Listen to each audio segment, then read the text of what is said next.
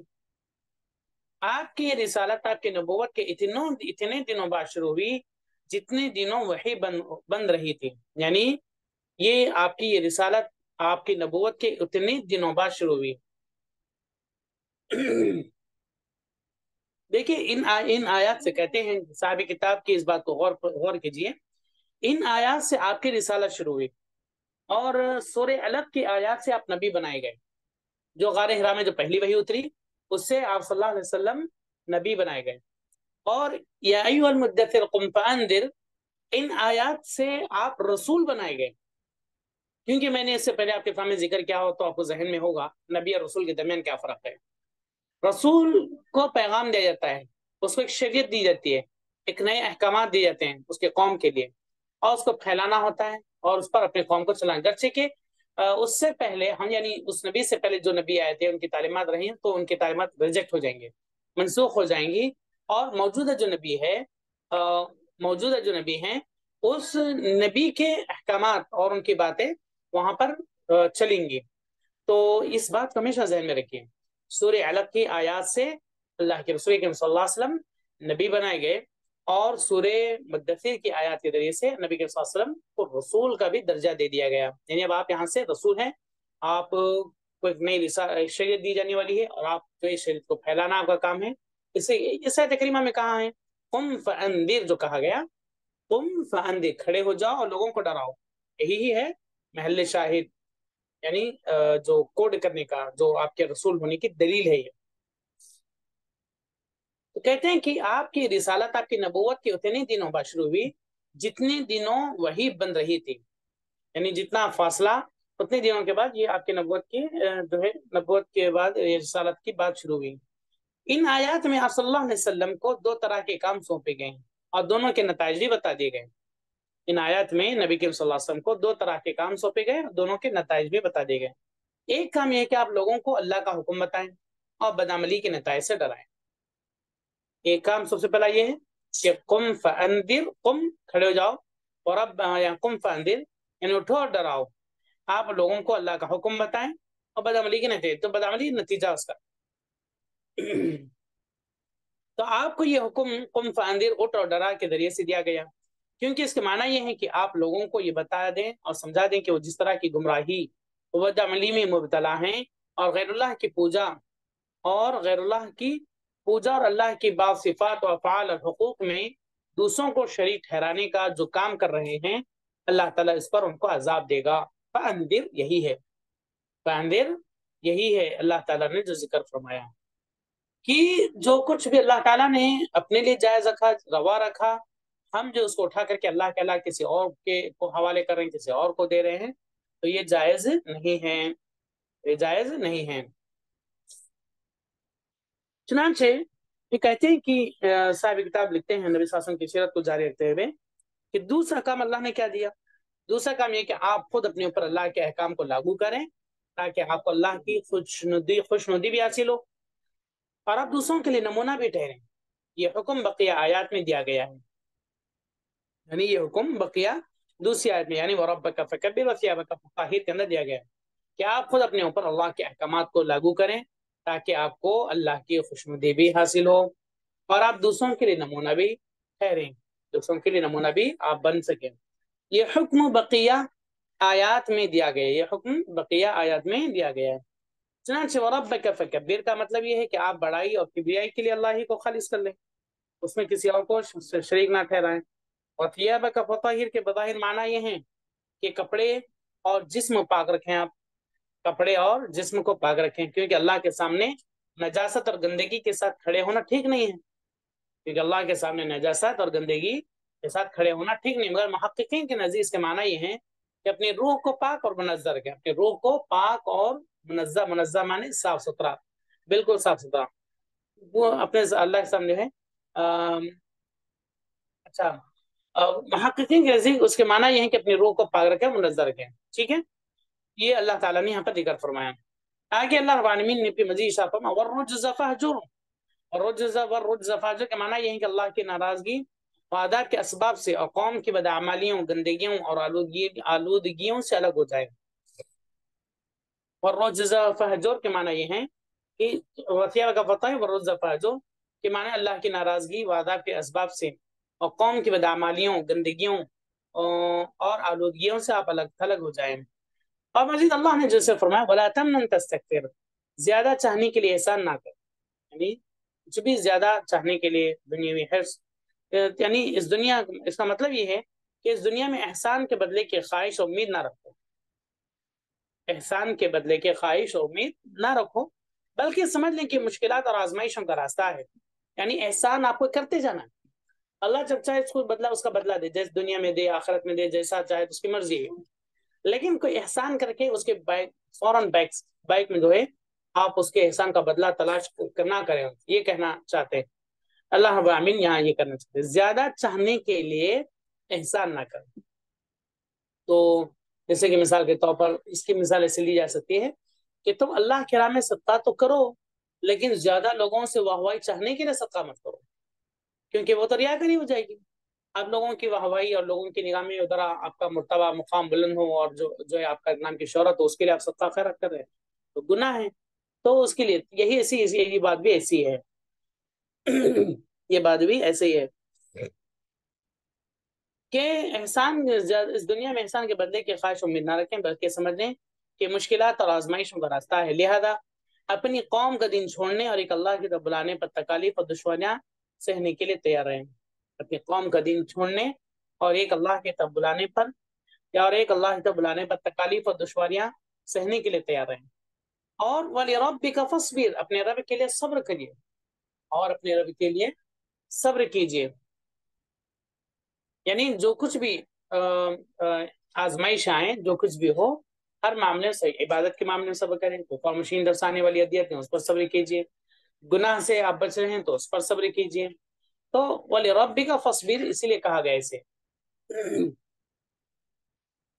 یہ نبی کریم صلی اللہ علیہ وسلم کی کیا کہتے ہیں جو دوسری آپ کے اوپر وحی اتری، اور اس دوسری وحی کے تعلق سے جو باتیں اب یہاں پر آئیں، آپ صلی اللہ علیہ وسلم کے اوپر کون سی آیت تھی، اور ان آیات کے ذریعے سے آپ کو رسالت کا بھی حکم دیا گیا اور آپ کو رسول بنا دیا گیا، آپ کو رسول کا درجہ دے دیا گیا،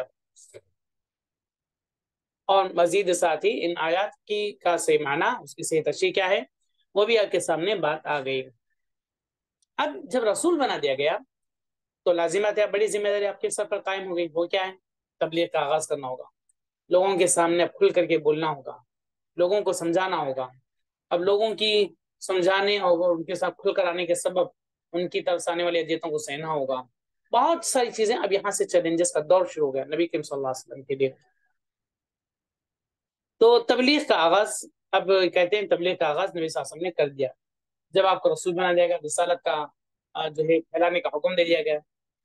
کہتے ہیں کہ ان آیات کے اترنے کے بعد نبی کریم صلی اللہ علیہ وسلم دعوت و تبلیغ کے کام میں لگ گئے، چونکہ آپ کی قوم اکھڑ اور بت پرست تھے، یعنی اکھڑ مطلب گھٹی ہوئی، یعنی اپنے کہتے ہیں باتوں پر اور جو ہے اپنے فطرت پر اکھڑ پن، یعنی ہم ٹس سے مس نہیں ہوں گے، ہم جیسے ہم ویسے رہیں گے، یہ مراد ہے، اور بت پرست تھے، آپ کے قوم اکھڑ اور بت پرست تھے، باپ دادا سے جو کچھ ہوتا آیا تھا اسی کو حق سمجھتی تھی، باپ دادا سے جو کچھ ہوتا آیا تھا اسی کو حق سمجھتی تھی، اس میں اکڑ اور تکبر بھی بہت تھا،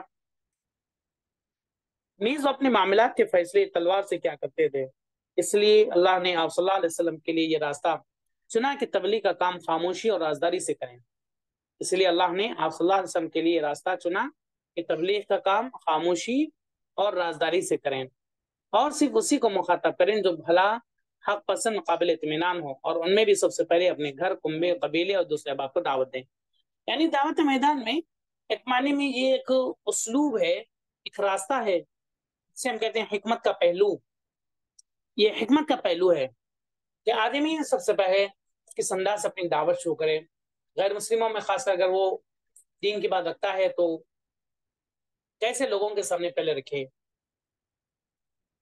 اس سے ہمیں پتہ چلتا ہے۔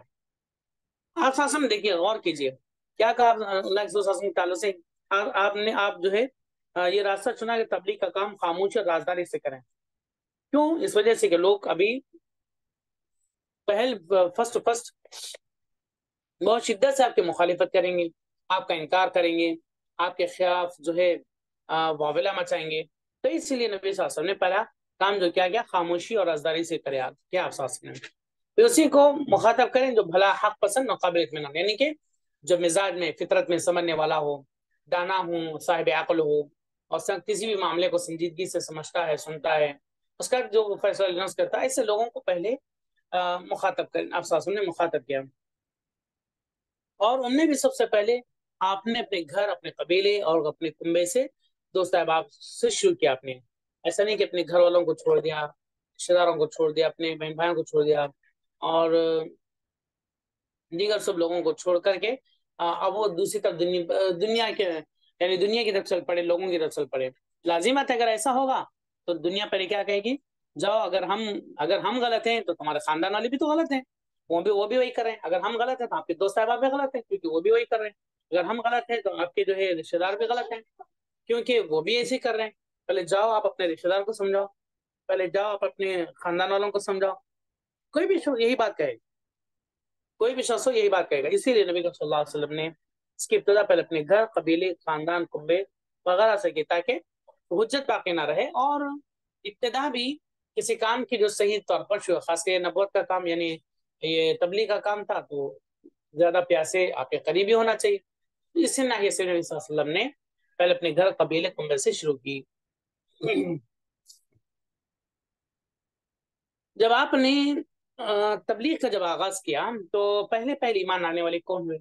کس نے قبول کیا، کس نے انکار کیا، کس نے کیا کہا؟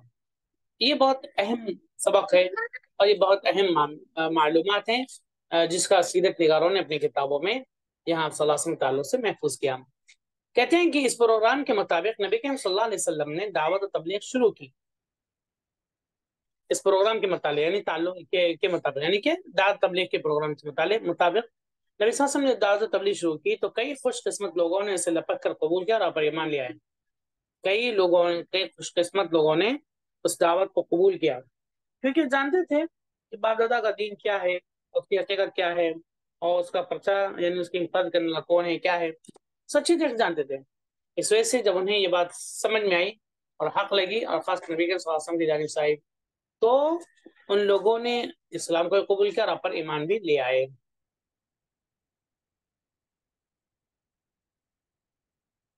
مزید کہتے ہیں کہ ان میں سب سے پہلا نام حضرت خدیجہ رضی اللہ تعالیٰ عنہا کا ہے، یعنی نبی کے صلی اللہ علیہ وسلم پر سب سے پہلے مرد، عورت، بچے، بوڑھے، کوئی بھی ہو، پورے انسانوں میں سب سے پہلے اسلام قبول کرنے والا، یہاں پر ایمان لانے والا جو سب سے پہلے حضرت خدیجہ رضی اللہ تعالیٰ عنہا ہے۔ وہ آپ کی بیوی ہونے کی وجہ سے آپ کے بلند اخلاق اور اعلیٰ کردار کو سب سے اچھی طرح جانتی تھی، اور انہیں یہ بھی پتا تھا کہ ایک آخری نبی کی آمد ابھی باقی ہے، اور وہ خود آپ کے تعلق سے کچھ معجزانہ حالات و واقعات بھی سن چکی تھی کہ معجزانہ طور پر آپ کے ساتھ کیا کیا معاملہ ہوا، شام کے سفر میں کیا کیا معاملہ پیش آیا، اور جو ہے کیا کیا چیزیں ہوئی، تو ساری چیزیں وہ جانتے تھے۔ اس وجہ سے انہیں نبی کے صلی اللہ علیہ وسلم کو نبی ماننے اور آپ پر ایمان لانے کے لیے آپ کو کسی طریقے کی جو ہے محنت نہیں کرنی پڑی، اور آپ کو بہت زیادہ سوچنا نہیں پڑا، کیونکہ آپ نبی صلی اللہ علیہ وسلم کے بالکل قریبی ہیں۔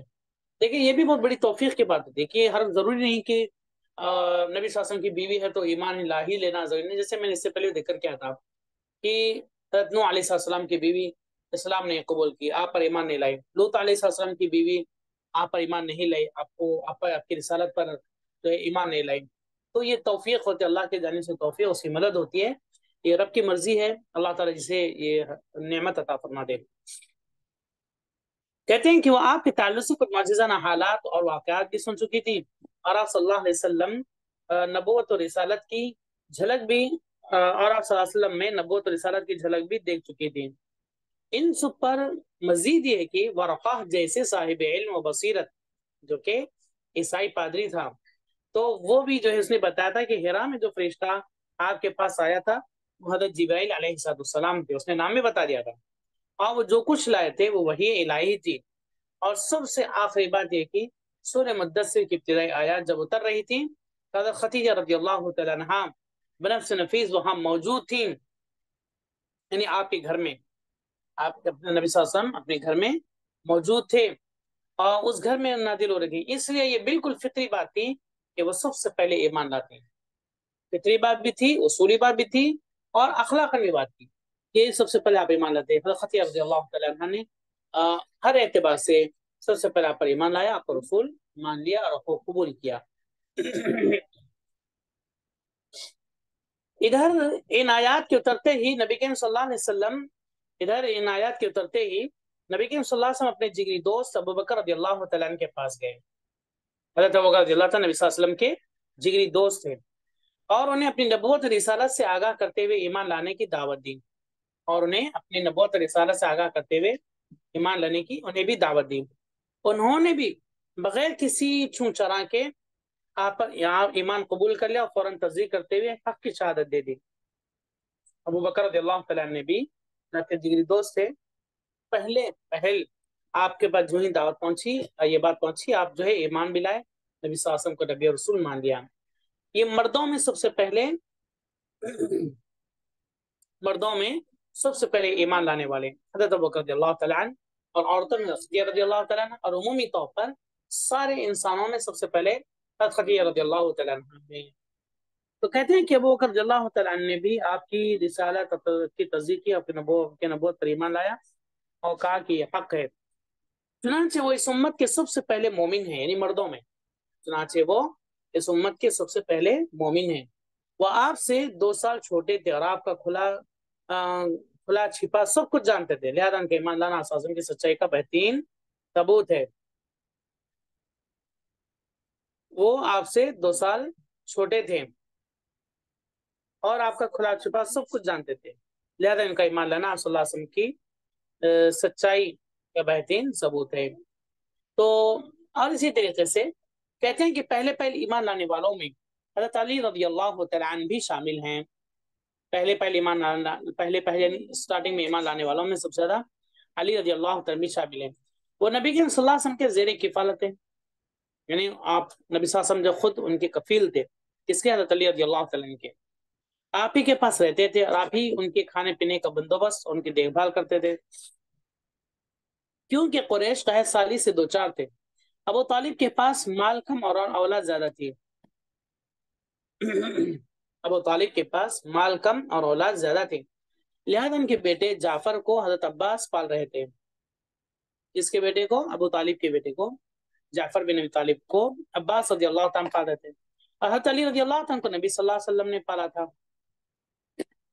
وہ آپ کے بچوں کی طرح آپ کے ہاں رہتے تھے اور آغاز نبوت کے وقت بلوغت کے قریب پہنچ چکے تھے، اور ایک قول کے مطابق ابھی 10 سال کے تھے۔ جو کچھ آپ صلی اللہ علیہ وسلم کرتے وہی وہ بھی کرتے تھے، لہذا جب آپ نے ان کو اسلام کی دعوت دی تو وہ بھی مسلمان ہو گئے، اور وہ بچوں میں سب سے پہلے مومن تھے۔ تو یہ بات ذہن میں رکھیں، عورتوں میں سب سے پہلے ایمان لانے والے حضرت خدیجہ رضی اللہ تعالیٰ عنہ ہیں، مردوں میں سب سے پہلے ایمان لانے والے حضرت ابوبکر صدیق رضی اللہ تعالیٰ عنہ ہیں، اور بچوں میں سب سے پہلے ایمان لانے والے جو ہے حضرت علی رضی اللہ تعالیٰ عنہ ہیں۔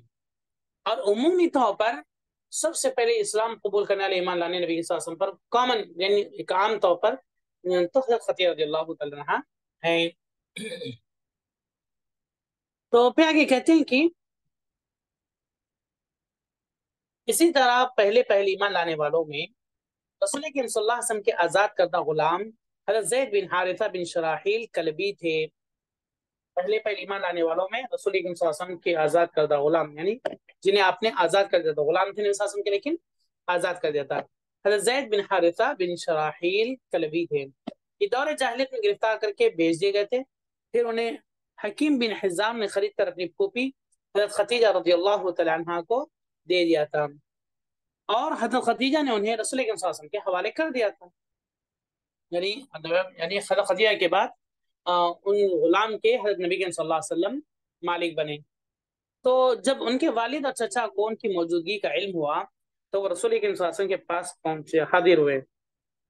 جب ان کے والد اور چچا کو ان کی موجودگی کا علم ہوا تو رسول کریم صلی اللہ علیہ وسلم کے پاس حاضر عرض کی کہ فدیہ لے کر چھوڑ دیں، اور فدیہ لینے میں بھی احسان فرمائیں۔ کس کے تعلق سے بات ہو رہی ہے؟ زید بن حارثہ کے تعلق سے۔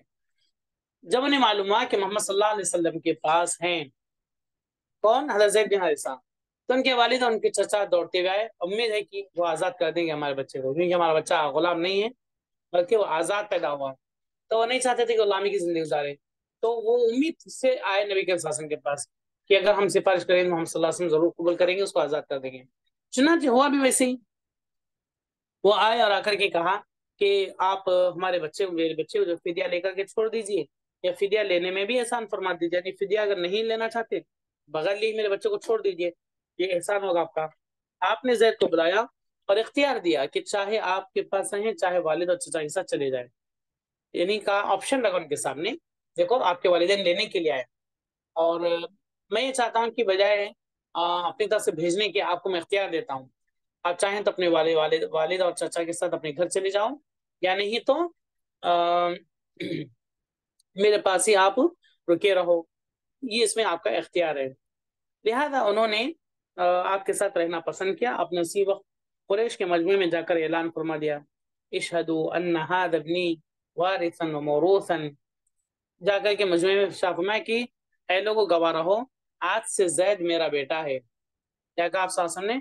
گواہ رہو آج سے زید میرا بیٹا ہے, وہ میرا وارث اور میں اس کا وارث ہوں گا, اور وہ میرا وارث اور میں اس کا وارث ہوں گا. یہ ابتدائی اسلام کی بات ہے.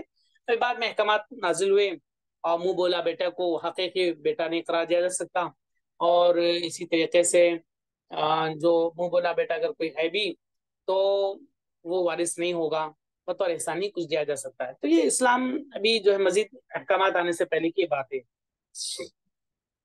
چنانچہ کہتے ہیں آساسم نے جا کے قریش کے لوگوں کو اطلاع دے دی کہ گوارا آج سے زید میرا بیٹا, وہ میرا وارث اور اس کا وارث ہوں گا. اسی دن سے ان کو زید بن محمد کہا جانے لگا. اسی دن سے انہیں زید بن محمد کہا جانے لگا. تو والد اور چچا یہ منظر دیکھ کر بخوشی واپس چلے گئے. اب انہیں اطمینان ہو گیا, چلو بچہ ہمارا غلامی کی اس سے تو نکل گیا, اب گرچہ نبی صلی اللہ علیہ وسلم کے پاس ہے, آپ کی صحبت میں رہے, آپ کی میت میں رہے, بہرحال غلامی کی تو زنجیروں سے میرا جو ہے بچہ آزاد ہوگا. یہ انہیں خوشی ہوئی, اور پھر خوشی خوشی واپس چلے گئے. یہ سارا واقعہ نبوت سے پہلے کا ہے. یہ سارا واقعہ نبوت سے پہلے کا. اسلام آیا تو اس نے منہ بولے بیٹے کا رواج ختم کر دیا, اور حضرت زید کو زید بن حارثہ کہا جانے لگا. جیسے میں نے ابھی کہا تھا تھوڑی دیر پہلے کہ یہ اسلام کی یعنی ابتدائی اسلام کا یہ واقعہ ہے. تو ابتدائی اسلام میں اس بات کی گنجائش تھی جو پرانے زمانے میں لوگ جیسا کرتے تھے, لیکن اسلام نے اس سلسلے میں بھی ہماری رہنمائی فرمائی. بہت سارے لوگ آج اس زمانے میں ہیں ایسے جن کے اولاد نہیں ہوئی, تو کسی کے بچے کو گود لے لیے, کسی بچے کو پال لیے, تو وہ کیا کرتے ہیں, ان کے جو اس بچے کا یا بچی کا جو حقیقی باپ ہے اس کے باپ کا نام نکال کر کے جو پال لے رہے ہیں ان کا نام لگا دیتے ہیں, اس کے مرد کا نام لگا دیتے ہیں. یہ حرام ہے, جائز نہیں ہے, یہ عمل حرام ہے, جائز نہیں. کیوں؟ اس وجہ سے کہ نسبت کو نہیں ہٹایا جا سکتا, نہیں کر آپ پال سکتے ہیں, شریعت نے پالنے کی اجازت دی, دیکھ ریکھ کرنے کی اجازت دی, اور ان کے پرورش کی اجازت دی, لیکن نام ہٹانے کی شریعت نے بالکل اجازت نہیں دی. اور آدمی کو شرم بھی نہیں آنا چاہیے اس سلسلے میں, کوئی گھبرانا نہیں چاہیے. لوگ کہ وہ کیا کریں گے, اگر اللہ نے اسے اولاد سے نہیں نوازا اس لیے اسے کسی اولاد کو پال لیا, وہ لوگ بھی کسی برا نہیں سمجھتے ہیں. قدیم زمانے سے چلتا رہا, آج بھی چلتا ہے یہ چیز, آج بھی چلتی ہے. تو لہٰذا اس چیز کے لیے شرمانا اور جو ہے اس کے حقیقی باپ کا نام مٹا کر کے اپنا نام رکھنا گناہ ہے. اللہ تعالیٰ نے اسی لیے قرآن مجید میں اسی مسئلے پر جو ہے آیت کریمہ اتاری. جب شروع میں لوگ زید بن حارثہ رضی اللہ تعالیٰ عنہ کو زید بن محمد کہتے تھے, زید بن محمد کہا کرتے تھے, تو جب یہ آیت کریمہ ہوتی 22 پارے میں ما كان محمد ابا احد من رجالكم ولكن رسول الله وخاتم النبيين وكان الله بكل شيء عليما, جب یہ آیت کریمہ ہوتی ہے کہ ما كان محمد ابا احد, کہ محمد صلی اللہ علیہ وسلم تم مردوں میں سے کسی کے بھی وہ والد نہیں ہیں. تم مردوں میں سے کسی کے بھی, یعنی عورتوں کے تو ہیں, یعنی آپ کی بیٹیاں کے آپ تو والد ہیں, لیکن بیٹوں میں آپ کے حقیقی بیٹے کو زندہ نہیں. اسی لیے کہا کہ تم مردوں میں سے کسی کے وہ والد نہیں ہیں. ما كان محمد ابا احد من رجالكم ولكن رسول اللہ, لیکن ہاں وہ اللہ کے رسول ہیں, وخاتم النبیین وغیرہ. جب یہ آیت کریمہ ہوتی تب نبی کریم صلی اللہ علیہ وسلم نے اعلان کروا دیا کہ آج کے بعد کوئی بھی زید کو زید بن محمد نہیں کہے گا, بلکہ زید کو زید بن حارثہ ہی کہا جائے گا. تب سے اسلام نے اس بات کو, اس عمل کو, جو اس چیز کو برا قرار دیا اور حرام قرار دیا ہے. لہٰذا آدمی نہیں کرنا چاہیے ایسا, کسی آدمی کو بھی ایسا نہیں کرنا چاہیے, یہ بہت سخت گناہ ہے. اب یہاں